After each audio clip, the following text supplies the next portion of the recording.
ചാലക്കുടിക്കാർക്ക് video എടുക്കാൻ വേണ്ടി ഇനി എങ്ങോട്ടും പോണ്ട കേട്ടോ. ചാലക്കുടി കോട്ടയില് ചെണ്ടുമല്ലിത്തോട്ടം കൃഷി ചെയ്തിട്ടുണ്ട്. നല്ല രസമാണ് കേട്ടോ.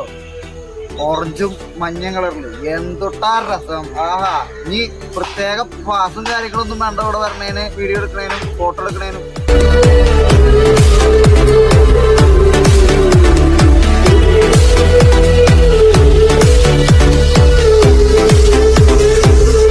അപ്പോൾ ഇവിടെ വരുന്നതിന് പ്രത്യേകിച്ച് എൻട്രി ഫീസ് കാര്യങ്ങളൊന്നുമില്ല. നമുക്ക് ഈ സ്പോട്ട് വരണത് ചാലക്കുടി കോട്ടയിൽ നിന്നും ഇരിങ്ങാലക്കുടയ്ക്ക് പോകുമ്പോൾ വാഴക്കുന്ന് എന്ന് പറയുന്ന സ്ഥലത്ത് ഇടതുവശത്തായിട്ടാണ് ഈ സ്പോട്ട് വരുന്നത് കേട്ടോ. അപ്പോൾ ഇവിടെ വന്ന് ഫോട്ടോ എടുക്കാം. ഹോൾസെയിലായിട്ടും റീറ്റെയിലായിട്ടും പൂക്കൾ മേടിക്കാം.